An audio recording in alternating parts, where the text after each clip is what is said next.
center off of Eckerly, and he just missed the net. O'Reilly with the shot, far down, he scores!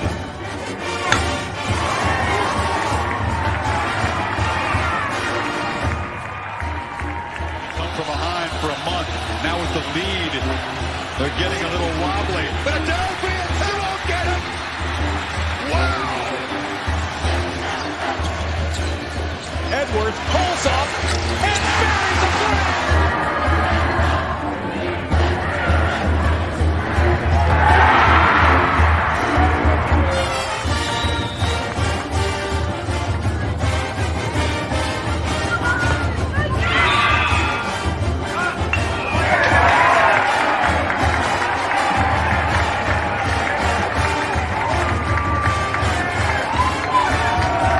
Richardson tries, out for Robbie Ryan. Her three right on the money. Daniels takes his shot for Derby.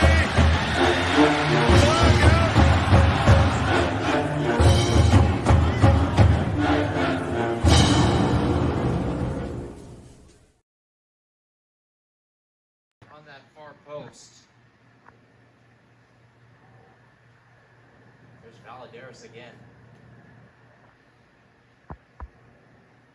Played in towards Blundell. She's got options both sides. Out towards the left for Cologne. Into the box. One-footed down low!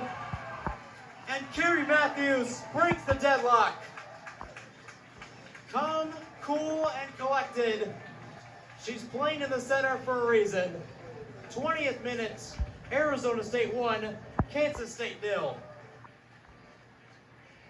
And that's just fantastic football moving forward me here. You know, that beautiful ball outside. And welcome into Pitchfork Lunch. Yes, I am Michael Carrasino at Diablo00 on X, artist formerly known as the Twitter.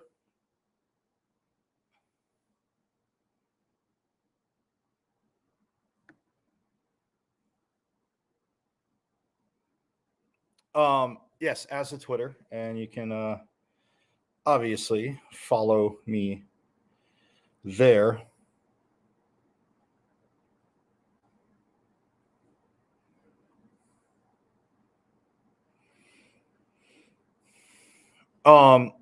Yeah, you can once again, yes, follow me there. See the show live there every day, Monday through Friday, 12 to 1. My IG, Michael.Carrasino.5, as y'all know. Plus, I know, I tell you every day, I politely remind you every day that if you haven't subscribed yet, subscribe to my YouTube channel. Because any sound you miss, any highlights you miss, any interviews you miss, guess what? You can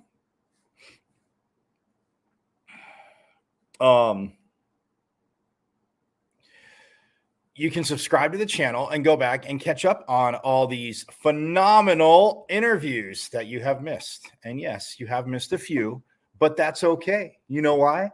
Because that's why I save it for you.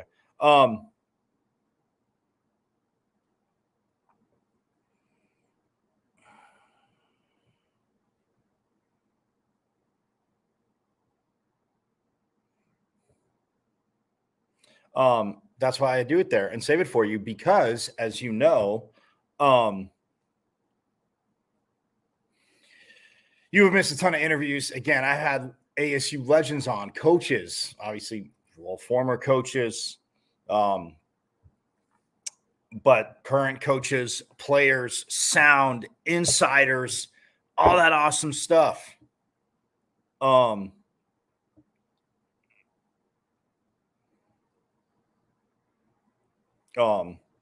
And if you go there, you can go back and you can see them and get caught up, because a lot of times when I have them on again, obviously not talking about the same things talked about the first time, that would be insane. And that would be something somebody from that school down south would do, Pitchfork Lunchers, right? Forks up to that. So yeah, go to YouTube and subscribe. It's at M as in Michael, V as in Victory, C as in Cat 005 at MVC005 on YouTube, and subscribe. Also, if you're driving around, for those of you, you know, you and your friends, you let your friends know, they'll get caught up on in Sun Devil Nation and all that good stuff, guess what? You can tell them that they can now listen to Pitchfork Lunch. Thank you in part to, obviously, Casual E, the Casual Sports Radio Network. You can go to www.ksrnaz.com. Page will open up. Bam. For those of you watching, tell your friends that are at work. Page opens up. All they got to do is just go down to Listen Live, click Listen Live, minimize the window. Then their bosses won't get annoyed because chances are their bosses are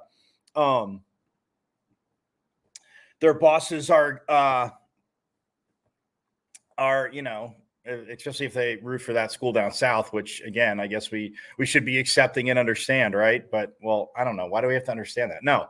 But yeah, they can minimize the window and they can still listen, get their work done, or if they're driving to meet you for lunch, all that stuff. Casual Sports Radio Network, the best internet station out there. And so stoked that Casual E invited Pitchfork Lunch to be a part of it. And not only Pitchfork Lunch, guys, I've said this before, but you want awesome, phenomenal coverage of the Suns, the Diamondbacks, the Cardinals, the Mercury. Yeah, he got it all. And it is, again, just and Cardinals fans, hey, man, it's been a roller coaster, right? Week 1, everybody's like, it's week 1. They're right there with Buffalo. Then week 2 is not so good. Week 3,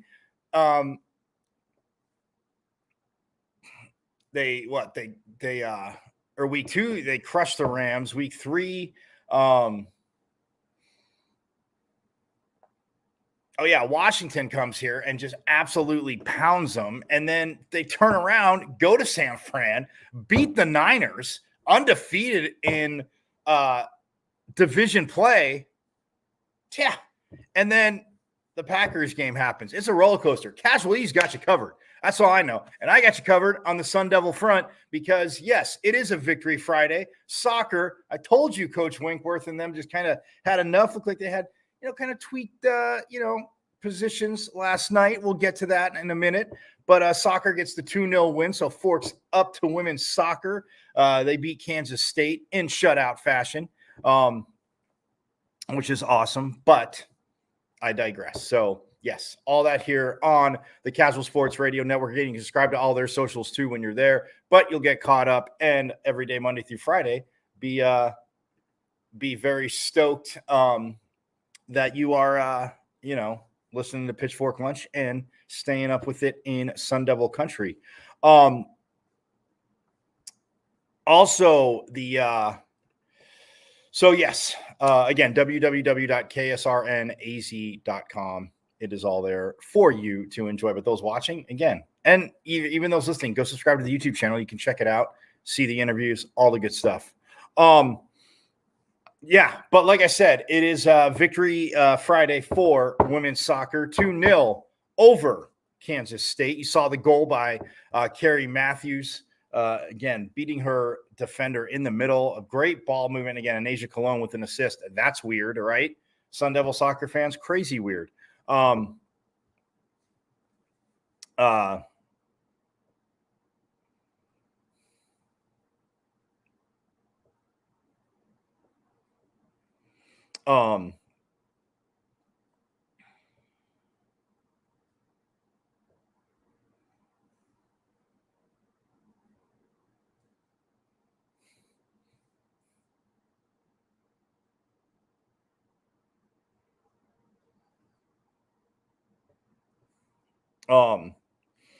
But yeah, I mean, look, with Carrie Matthews is in all year, whether she's been out in the wing. Again, she got the goal last night in the middle. And Asia Cologne, just the free-flowing, organized chaos player. And if you haven't played, don't get it. Again, soccer is a beautiful game. I know I played it. You guys know I'm a little biased.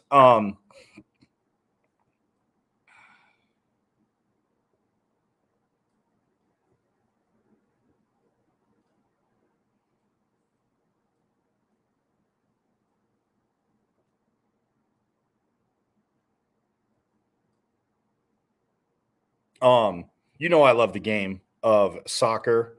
You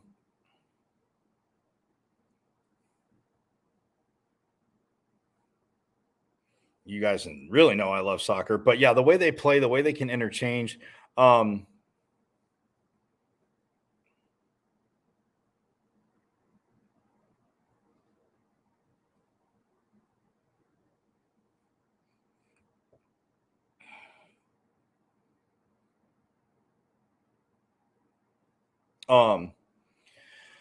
But the way they can play, and again, yes, you're going to hit speed bumps. Some teams don't, and sometimes they go through a season, get to and just fall short in the postseason. But this ASU team has had to deal with a little bit of adversity, and I'm sure it just felt like a nice, not crazy heavy, but it's just a little bit of lightness lifted off, a little bit of a weight lifted off the shoulders, and they get a 2-0 shutout victory at Sun Devil Soccer Stadium over K-State. But like I said, Anasia Cologne, the organizer of the organized chaos player, again, she can float in the middle. I mean, she has that freedom. Players interchange. Carrie Matthews has been awesome out on the wing too, and she got her goal last night, which you saw. And again, for those listening, you'll hear it, but I shall, for those watching, On that far post. yeah, I mean, you see again the way the play built up here, as you see it. For those listening on KSRN, again, they're coming down the right wing, and the ball went to Kiera Blundell, who had a lot of space, and then Anasia Cologne, as they're breaking lines, is it to Carrie Matthews, who got there in the middle. I mean, look at that again. You look at the pass from Kiera Blundell, again, gets it out, and Matthews just kind of, or Cologne lets it come close down. Matthews, beautiful there in the middle, and just puts it in the back of the net, one-on-one with the goalie, and Matthews is literally in the middle of the goal. The goalie. That's one time you can say, for those of you that don't get soccer, the goalie's pretty much. I mean, look, you're guessing. It's almost like. I mean, granted, it was closer than the 10 yards on a penalty kick, but it's kind of like that, kind of like penalty kick. They're in the middle, and they can go either way. And it's, you want to attack the ball, but at the same time, like when you do that, they can go either way. If you start diving too early, you can just, guide it right down the middle.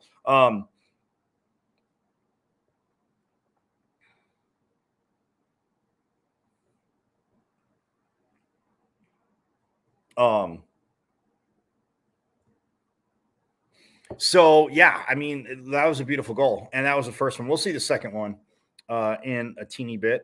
But, yes, they did score 2 goals last night and get the shutout win. So that is huge. Volleyball tonight, my friends, guess what? They are home for Colorado. You know this, at Mullet Arena.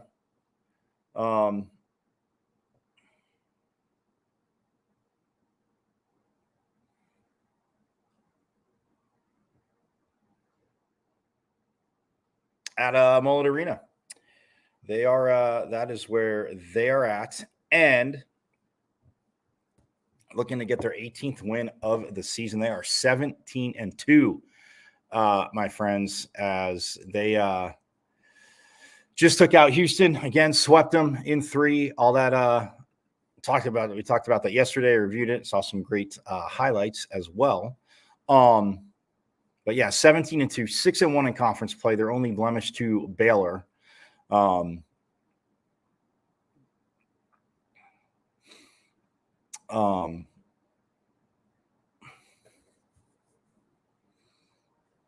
I mean, you look at the ranked teams they've had on their schedule.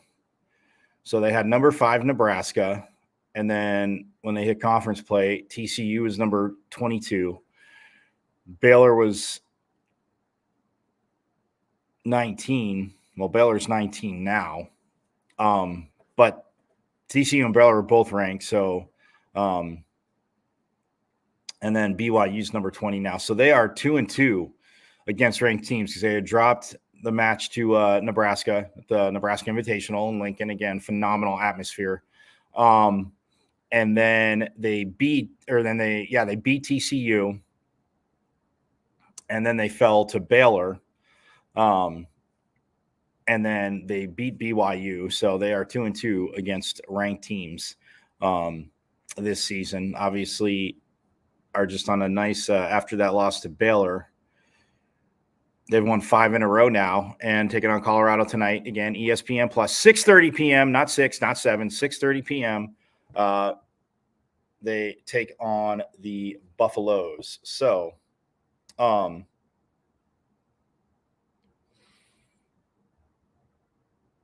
that is where they are at. But again, I mean, 17-2, like I said, is just absolutely awesome.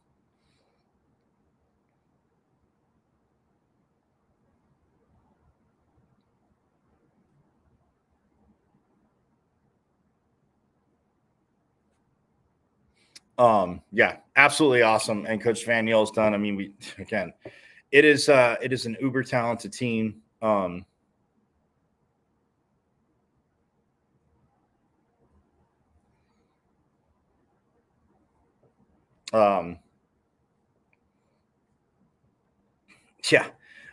the way they play, and again, it's just like I said, they got to keep proving to themselves. And Claire Jeter said it, after the Houston win Wednesday night, like it's a team that they yeah, the 13 means something, but they need to keep proving that they're one of the best teams in the country and working towards it. And like Coach says, early sets maybe maybe. Yeah, I guess you can't force it. It's like forcing chemistry. You can't force faster starts. In my opinion, they're playing hella good together. But what the hell do I know? That's just me. That being said, but yeah, I mean, the way they play, it's awesome to watch. So again, don't be bashful, and check it out, because yeah, check it out because it is worth it. So if you're around tonight, and then you can 6:30, like I said, Mullet Arena hockey. Obviously, they are taking on. Speaking of Mullet Arena, transition there. Hockey is taking on Providence this afternoon here, but Coach Powers and the team 1-2-1 overall, as you know. But yeah, they are at number 14 Providence. I mean, again, they fell 4-1 to Michigan. They split they fell 4-1 to Michigan, and they had a 3-3 tie, although they did win the shootout. But like I've explained to you, it's not like the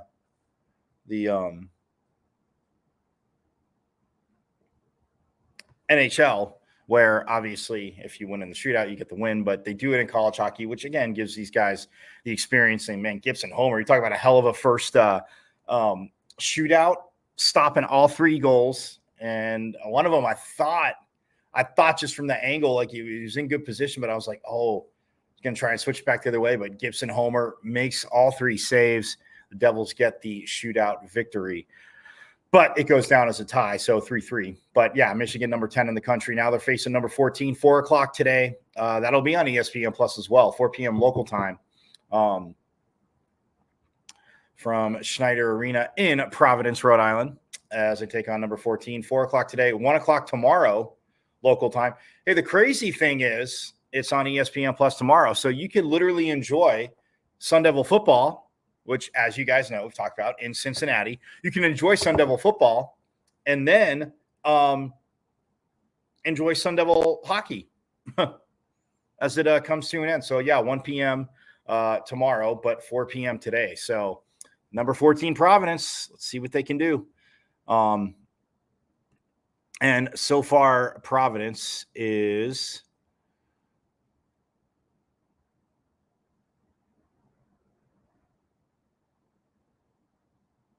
they are number 14 in the country, like I said.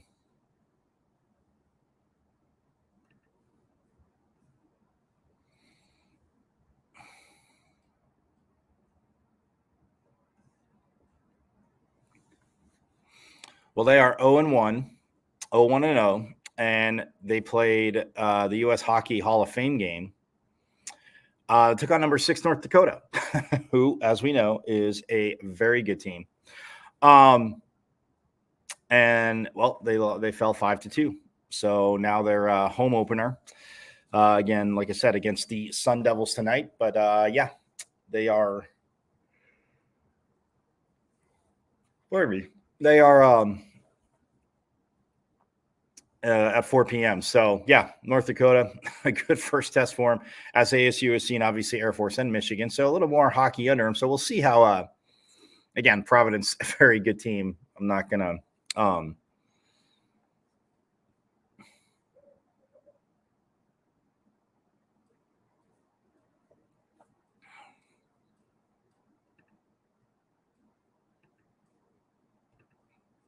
And by the way, I think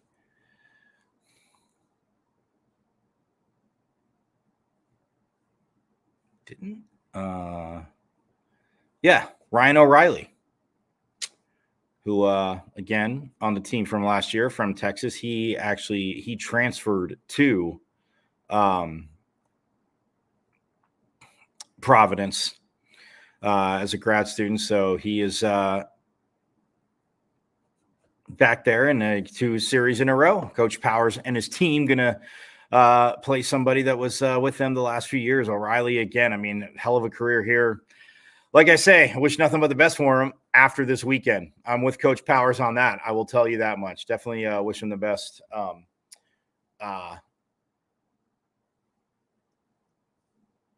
After the series, with the Sun Devils.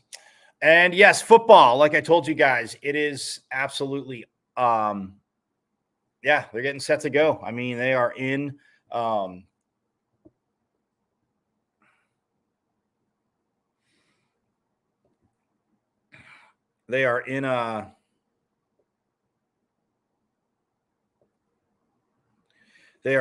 Cincinnati. They obviously were there. They got in yesterday. Like I told you, they were traveling actually during the show yesterday. So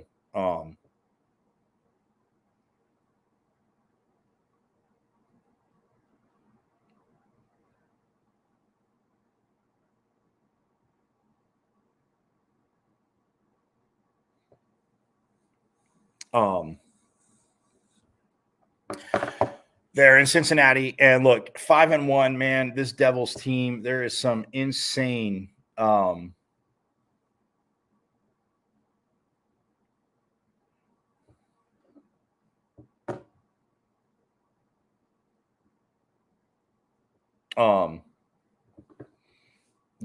are 5-1 halfway through. I was looking, it's so crazy, like great minds think alike, because I was looking up numbers for Cam Scatabo.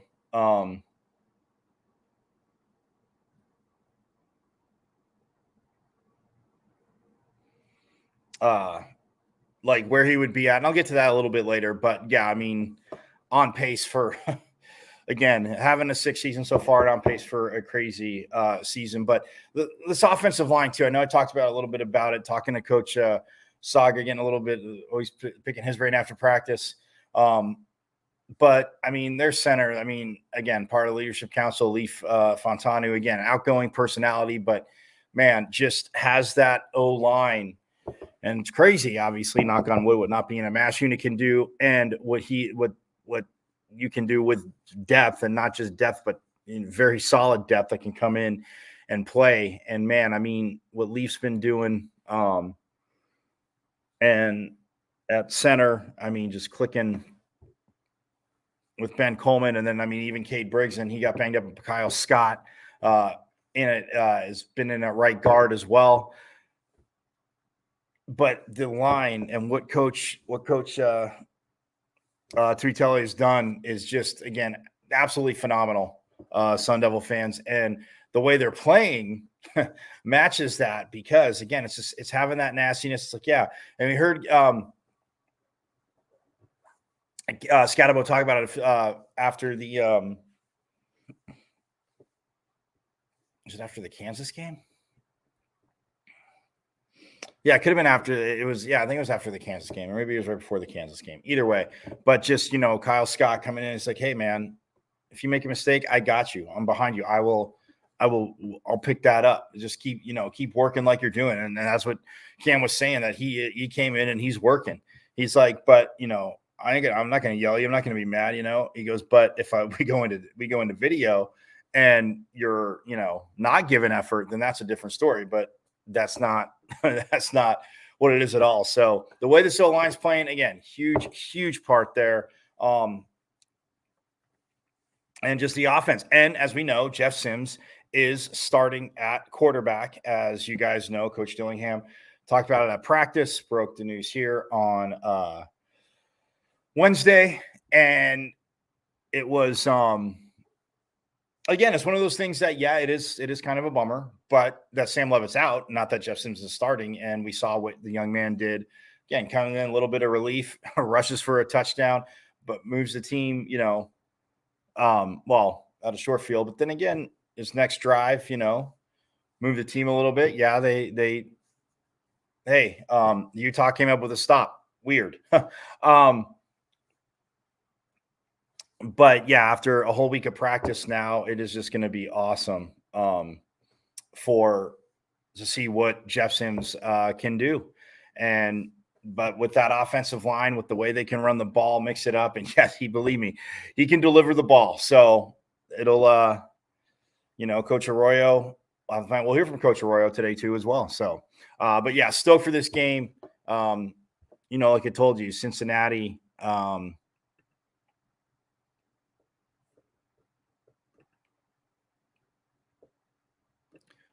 Cincinnati is they have the same conference record. They're both 2-1.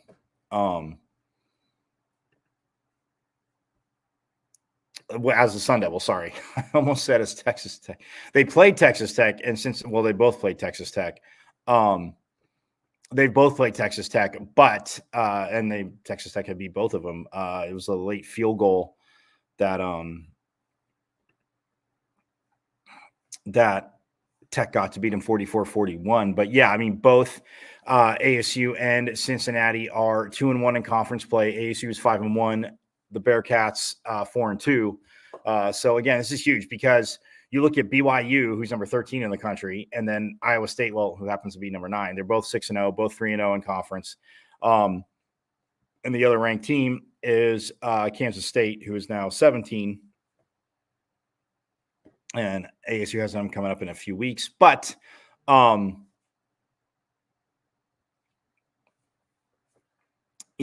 both 2-1, ASU 5-1, like I said, overall, Cincinnati 4-2. So look, when we look at what obviously, Cincinnati, their quarterback has made some mistakes. Their quarterback's also played very well. I heard Coach Ward talk about that yesterday. But putting it together and going on the road again. And last time on the road was at Texas Tech, and it was, like I said, it was a little tough, but at the same time, they battled Texas State, short week on a Thursday. So they've had their fair share of, short weeks, team coming off a bye, and, they have a short week, and one team's coming off a bye. So Coach Dillingham mentioned that. But no, they're going to roll out and play. And I'm interested to see. We'll talk about it a little bit. But we're going to step aside real quick. When we get back, as promised, we'll hear from Coach Arroyo. Low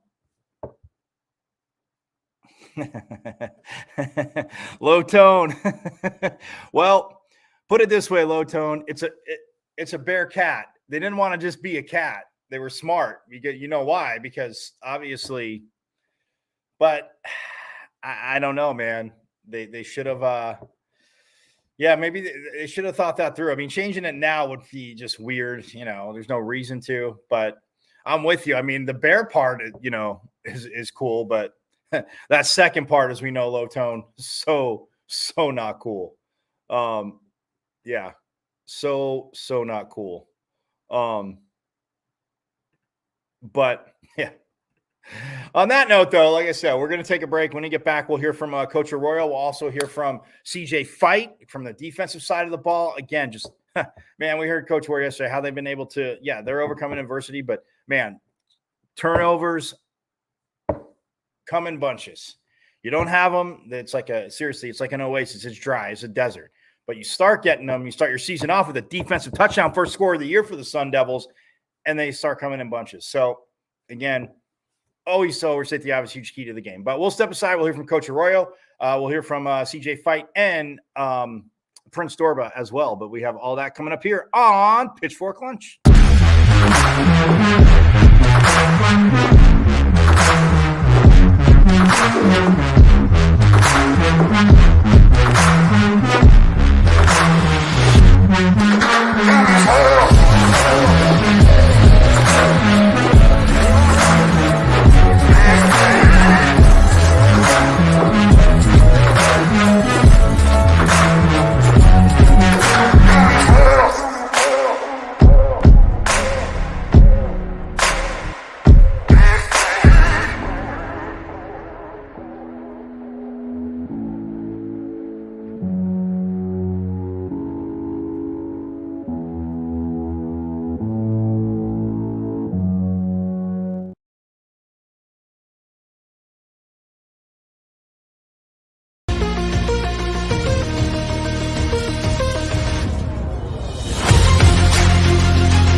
Well, it's time to call the team at Customer First Solutions. Customer First is your one-stop shop for all home repairs, from full interior and exterior painting to handyman services, drywall repair, electrical, and plumbing. Customer First has the most competitive prices in the Valley. Your flat rate quote is based on the square footage of your home, and that includes wall repair. All Customer First technicians are licensed, bonded, and fully background checked for your assurance. Call or text Customer First Solutions at 480-877-0255 for your free quote. Customer First Solutions, where our customers and their homes are our first priority. This is the sound of a racing heart. It's beating a little faster because it belongs to a young child. But this child isn't in the middle of a close soccer game or playing with her puppy in the yard. Her heart is racing because she's just been told she has to move foster homes again. Change a child's story. There's a child waiting for a volunteer like you. Learn how you can help at casaforchildren.org. KSRN has the inside track on all things sports, with topics and opinions from former players and local personalities. Catch 15-year NFL veteran Ed Smith and Jay Adams on Easy Sports Talk every Saturday. Unfortunately, with this back and these knees, I don't quite have that ability, or at least I use. For all things Arizona Cardinals, tune in Monday nights with Casual E and Sean McConnell. Bird Gang, I know it's another tough loss, but keep encouraged. We miss you, BA. And now you can exclusively listen to former Arizona Cardinal Jeremy Bridges on his show, JB and Benny Blue Review. Exactly. Don't be dumb. Sending a message out to the world. Always relay that message. Don't be dumb. Yes, your guy, Benny Blue, comedian extraordinaire. Exclusively on KSRN, Casual Sports Radio Network.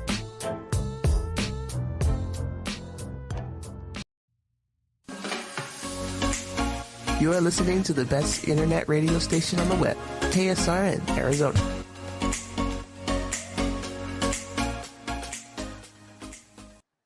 And we are back here on Pitchfork Lunch. Yes, I am Michael Caracino at Diablo00 on X. Catch the show live here every day, Monday through Friday, 12 to 1. My IG, michael.caratinudo.5. And subscribe to the YouTube channel. It's at M as in Michael, V as in Victory, C as in Cat 005 at MVC005 on YouTube. And subscribe. Again, about to, Coach Arroyo, offensive coordinator, talking the other day. We're about to hear from him again. This offense, man, I mean, you look at, I mentioned the offensive line, Cam Scatterbo. I mean, back-to-back Big 12 Offensive Player of the Week. Like, yeah, that's just – but he is sixth in the country behind Big 12 competitor DJ Giddens of Kansas State. But he is sixth in the country. He has 133 carries for 773 yards,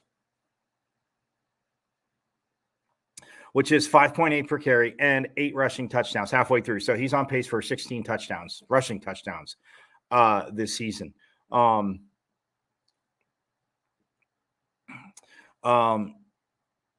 yeah, and I said DJ Giddens, who's fifth in the country, he has 108 carries, but 786 yards, averaging 7.3 carry, but just 2 rushing touchdowns. The man leading the country, real quick, Ashton Genty of Boise State. If you have not seen him play, I mean, this young man, he's getting the ball. 126 carries for 1,248 yards. I call him Mr. First Down because he's averaging 9.9 per carry, and he does have 17 rushing touchdowns, which those 17 do lead the country. I mean, you look at that. He has 17. Dylan Sampson of Tennessee has 15. Bryson Daly of Army, who's doing well, he has 14 rushing touchdowns. Anthony Hackerson has 12, as does Caleb Johnson of Iowa. And then Bayushul Tootin of Virginia Tech has 12 as well. And then Jalen Milroe from Alabama actually has 11. Jaquindon Jackson from Arkansas has 10. Blake Horvath of Navy has 10, as does Trey Stewart of Jacksonville State. And then, like I said, Cam Scatterbo tied for 14th with 8 rushing touchdowns. But again, it's, like I said, absolutely awesome. 6th in the country is Scattaboo in rushing.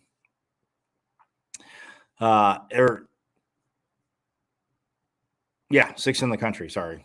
And then if you look in the Big 12, though, he is second, like I said, behind DJ Giddens. And he is just 13 yards behind DJ. So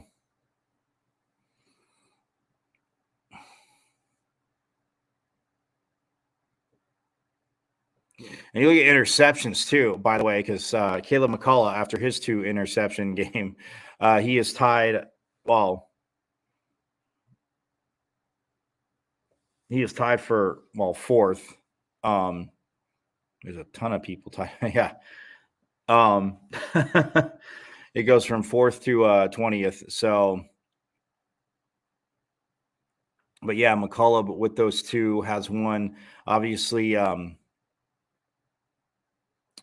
Zyrus Fiusu has 1.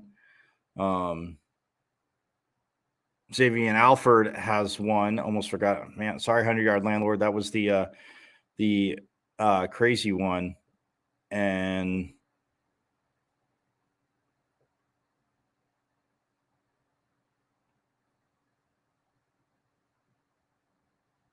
Keith Abney.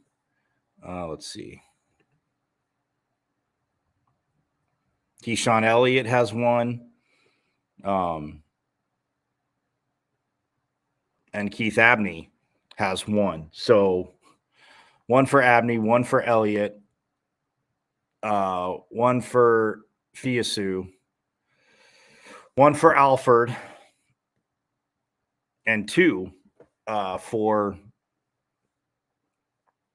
McCullough.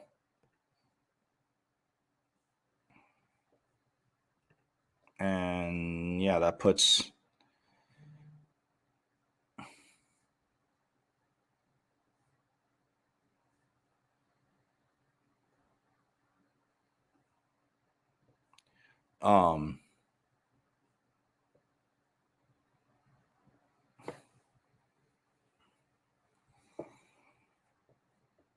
so 2 for McCullough, 1 for Elliott, 1 for Abney, 1 for Alford, 1 for Fiusu.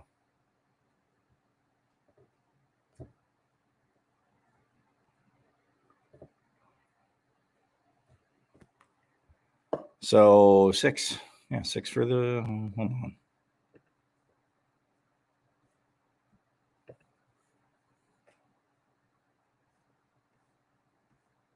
Six interceptions for the Sun Devils, which again, Fiusu with 1, Abney with 1, McCullough with 2, Alford with 1, Elliott with 1. So yeah, we'll take it. We shall take it. But I did promise Marcus Arroyo. So yes, let's get to Coach Arroyo talking about the offense, talking about what Jeff Sims is going to do. But yes, without further ado, here is offensive coordinator Marcus Arroyo. Coach, since the elephant in the room has kind of already been addressed, what are your thoughts of Sam being out for this week? And more importantly, what have you seen from Jeff over the course of these last couple of practices that make you feel like he's ready to get this start on Saturday? Well, I mean, it's always unfortunate to lose your starting quarterback with all the reps you got. We know we've got a young group in the infant stage of our offense, and so to lose a guy who's hot right now, who's moving the ball, is always hard. But I mean, that's the nature of this game. You're going to see it at all levels, especially our level, NFL level. You're going to get a guy go down, and the next guy's got to step up. I think Jeff coming in the summer, having put in the time in the fall camp, having been in the training camp, having been in the room, and really put his best foot forward in regards to doing what we do and learn the offense without just sitting back and saying I'm a backup quarterback and I'm going to show up 59-59. I'm going to leave right when it says to leave. He's been putting in some dark hours with everybody else. He's got a good relationship with Sam. They've done a good job throughout the offseason putting some extra time in together, working together, competing together. And we didn't name the starter for until training camp, really, until we got close with Sam too. It wasn't that defined. And so he's competing, and we've got all the confidence in the world. So I think Coach is doing the right thing by getting out there early and saying, hey, here we go. We got our guy, and let's go to work. You've discussed how you train all your quarterbacks the same, give them all the same attention. Yeah. How have you seen Sam's defense alongside Jeff's development through the season? Yeah, I mean, I think that's only fair. I mean, if you end up, really I think there's a realness to the whole deal. You got a starter who you're young, you're giving the most rep to, but you can't discount the fact, having done this a long time, you can't discount the fact that one of these, you're one hit away from having this happen.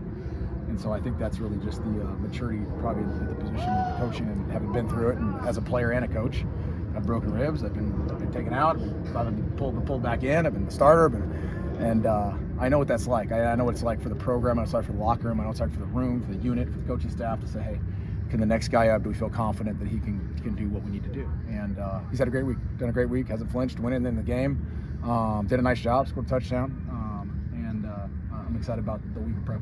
What about his skill set excites you the most? Well, I mean, obviously, within the offense doesn't have to change. That's the beauty. A lot of times I shouldn't say a lot, sometimes, and hopefully not all the time, is that you have to pare back something. He can't do this, he can't do that. One guy's dynamic in one way and can't do that. He can make every throw. I mean, you guys have been out here, you've seen him throw. He can make every run. Physical, smart, been in a lot of systems, understands protections, and done a good job in really what his fourth offense, really clean the slate and said, hey, you know what, here's what we do, here's how we do it. So we haven't had to change any offense, which is great. And that's, I think that's a tribute to him and the unit and everyone around him. Because at the end of the day, there's a new quarterback, but we've got 10 other guys in the field that got to be able to line too. And I think that's an incredible piece of what you get to challenge your unit with, is that you get a bunch of guys that need to also surround themselves around him, not just somebody who has to go out there on the stage by himself. What are some challenges of Cincinnati's defense that you guys are going to have to focus on this week? Yeah, they've done a great job. I mean, first of all, the scheme overall, they get a bunch of guys who play hard in that scheme. I think the coaches come in there and install that defense the right way. You can tell that they're working through the install of it. I've seen it a couple times here in a career with that 3-3-5. So they're playing hard. The nose tackles are a really good player. The corners are good players. The linebackers play downhill. They know what they're going to do. They're sound. Last week was, I think, one of their best games. And you can see they're really coming to fruition with what they need to do in that defense. So they do a really nice job. They do a really good job taking the ball away and punching the ball and stripping the ball. You can see that's an emphasis. And so I know it's going to be a really good test on the road, which we need. How is Cam's effectiveness open?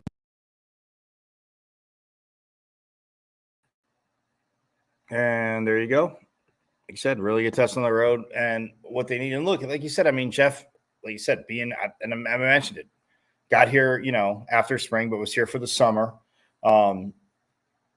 Getting to know guys, working with the team, being around everybody. And then, you go into camp and it's a competition. And, like Coach Arroyo said, they didn't name a starter. I mean, there were times, that looked like, oh, maybe Sam was far ahead and then, and then other times where it's like, oh, Sim's had a better day today. And, it was kind of right there. But, for him to do that, and like you said, he came in the game, and Coach Arroyo's experience, like I said, not just obviously being when he was a player as well. So, look, what Jeff Sims can do, I mean, when you look at, the stats,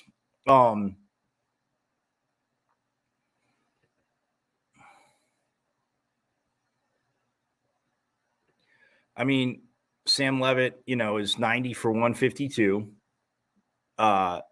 which, 59% of his passes. And again, some of the deep balls, but you just see as it's gone on, you see more, it's been clicking more. But 90 152, 8 touchdowns, does have the 4 interceptions.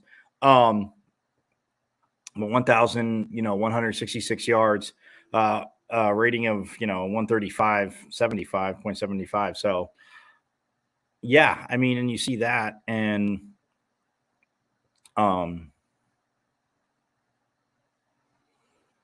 it's, and how he's also been able to, run the ball as well, because I mean, he's had, 55 carries for 342 yards. He has 4 rushing touchdowns, does Sam Levitt.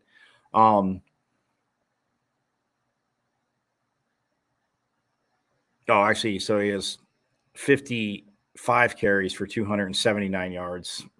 The losses factored in there. Scatteraboo has 133 carries, actually for 786, but he has, lost 13 yards on the season. So, but for, 773 yards, like I said, but yeah, I mean, he's rushed for 773. Levitt's rushed for 279.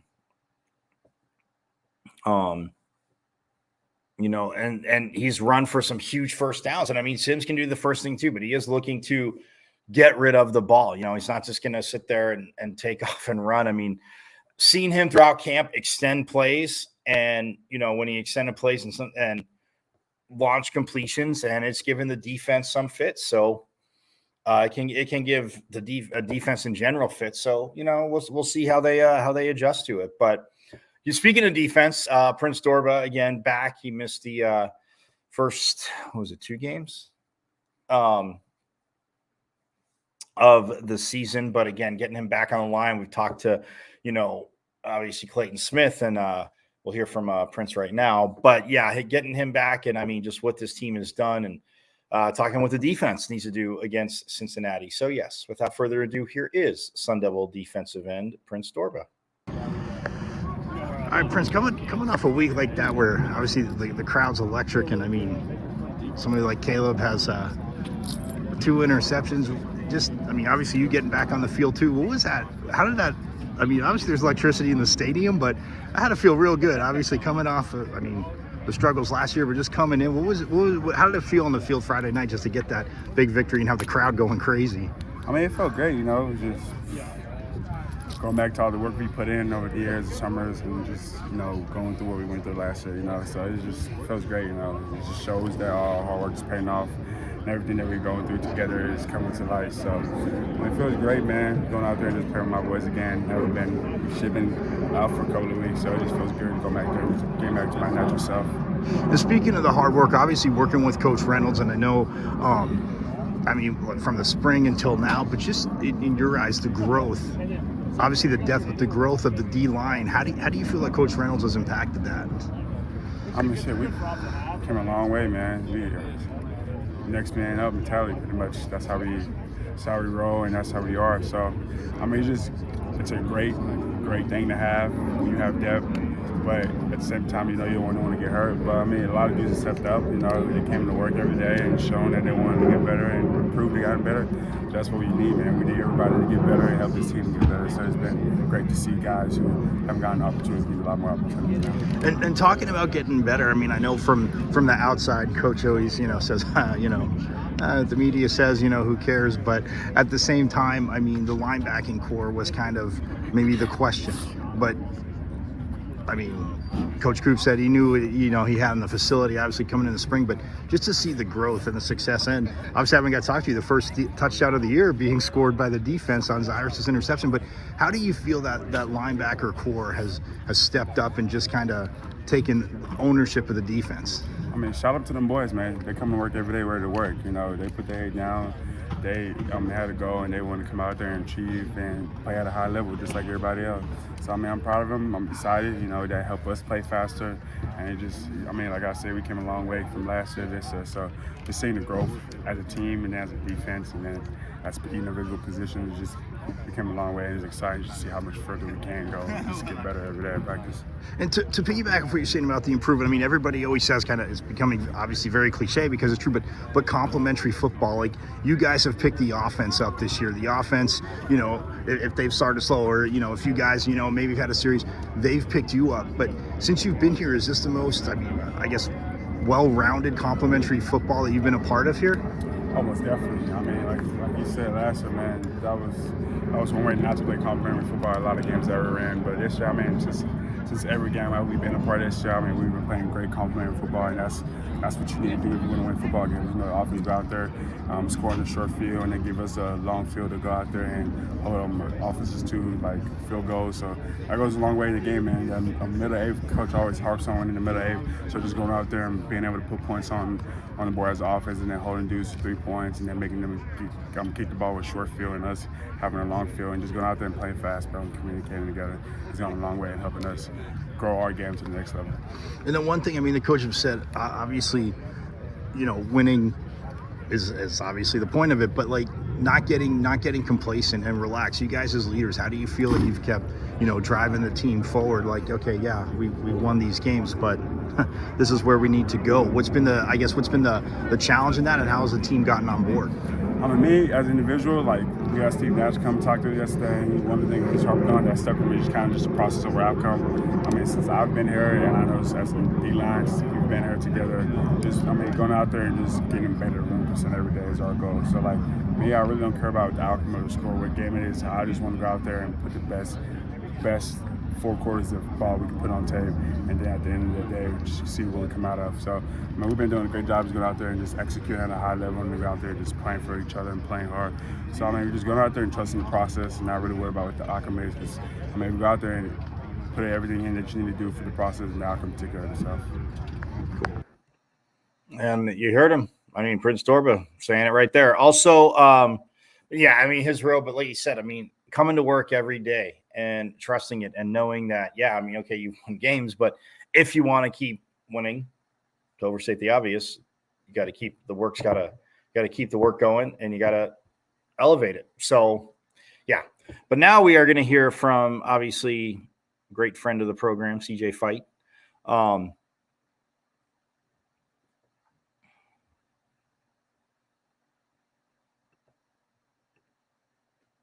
Yeah, we're gonna hear from CJ Fight too. Again, his dog Tank. Tank's gonna make an appearance here shortly on Pitchfork Lunch. But yeah, CJ talking about obviously game and his teammates. Obviously, just the energy defense brings, and obviously, what to expect against Cincinnati for our training session. And then what were those first interactions like with Jacob and whatnot? I think when I first saw him, he's probably running around singing. All he does now.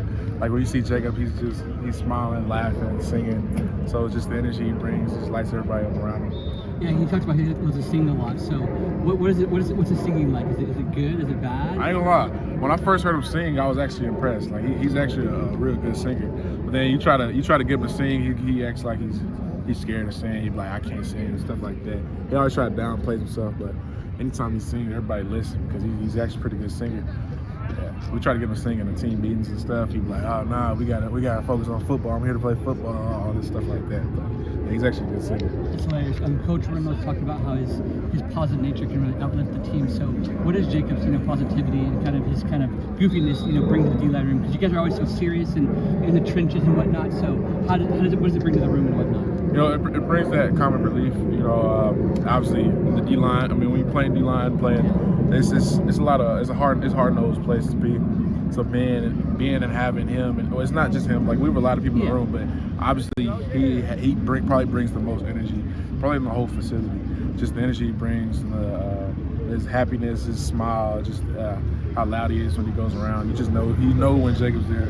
So that's big for this team, our D-line room. And to me, he seems like a big teddy bear. So how would you describe Jacob to people who don't know him and his personality and whatnot? I'd say he's a hard worker that can flip the switch on and on, where he can get serious, or he can also bring the energy that he brings all the time. So most of the time he has that energy. There's very few times where he's down in the dumps. I think I've seen him happy and where bringing energy and just loud, just pretty much every day I've been here. So that's just a happy guy with a lot of energy that lightens up the room and the people around him. And whenever you're feeling down, just seeing his positivity kind of uplift yourself and maybe help you out whenever maybe you're feeling down yourself and whatnot. I'd say for sure. I mean, I try not to come down. Also, but like sometimes in the morning it's hard, you're tired, but you hear Jacob in the locker room singing. Well, Jacob's here. He's like, he'll say good morning, and then you try to reciprocate the energy. So then now you try to give it to somebody else, and so we just pass it along. He just starts with a trend of happiness. I appreciate you. And then, CJ, the growth. I mean, obviously the week that Caleb had last week. I mean, I know I've been talking to you. Obviously, the growth of the defense from last year to this year, but even from camp till now. But because coming into the season, it seemed like the linebacking group was a question. But when you see when you guys are doing your job, or I know Coach Wars and Coach, Coop always talking about, even Coach Reynolds, go 100%, because even if you make a mistake, there's somebody there that has your back. But just the growth of this linebacker group, and I mean, obviously I know it's exciting, but what kind of boost when you see Caleb making interceptions like that does it do for you guys? Oh, it was big. I mean, we always had confidence in our linebacker before. From the get-go, nobody really knew, but we with them every day. We knew what our linebackers could do, and we knew we had depth. So just to see him go out there and put on the show and have to step up in the role when Keyshawn couldn't play in the first half, and him stepping up, it's just, it's happy. I'm happy for him just to be able to, so he can show the world like what he's been working with all these years being here, being a Sun Devil. Yeah, because great segue. I was going to say, because obviously, last year was tough, and I mean he's been around a little bit before that. What does it say about him? I know Coach Dillingham has touched on it, but to stay the course and believe in Coach Dillingham's vision, and to obviously, you're saying, having teammates like Jacob that pick people up, and even teammates like you can see the vision. You have to put in the work, but for him to stick around, like, do you feel it gave guys, a lot of the other guys on the team, kind of a boost? Like, hey man, look, he stayed through this, and look at the work he's putting in and how it's paying off. That's big. You don't see that very much in college football anymore. For somebody to stick it out, and sometimes things go wrong, and people hit the portal, or things aren't always working out, or just certain things. I mean, I'm not gonna say it's a bad thing, but sometimes it can be not used in the best way. But Caleb, he stuck it out, and it's showing, and people are now starting to see the work he's put in, and just the time he's put in being a Sun Devil, and how he really loves it here. So, Coach Dilly said he wants people who want to be here and love it here, and Caleb's a testament to that. And when obviously, Friday night was electric. And obviously winning brings more of that. Coach just talked about activating the Valley, and I know I hear you guys saying that obviously it gives you energy, but just to see the work you put in, you guys have put in as a. All right, well, I didn't realize the time. Look at that. We got to go. But that is CJ fight. We'll get to that later. We'll have a post-game and stuff from obviously talking about the Cincinnati game. But I got to get out of here. So, again, 6:30 tonight, Mullet Arena. Volleyball is there. Sunday at soccer is, I want to say Sunday at 1 o'clock at Sun Devil Soccer Stadium. So, I'm going to get out of here. Everybody have a phenomenal rest of your Friday. Forks up to, obviously, soccer for getting the win. Volleyball, let's go football and get it done. And then golf, obviously, going on this weekend, too. Just a ton going on. So I'm going to get out of here. Everybody have a great rest of your weekend. Sun Devil football, 9 a.m. tomorrow. Hockey at 1 p.m. right after that. Both on ESPN+. Check it out. So anyway, have a great rest of your day. I will see you tomorrow. And yes, I will see you Monday. But you know it. It's our state. As always, forks up.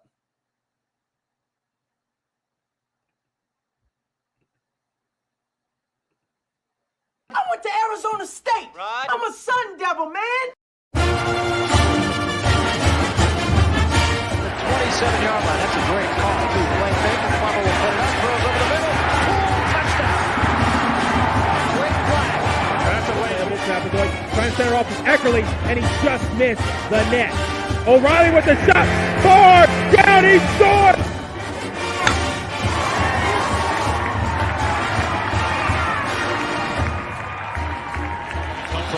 For a month.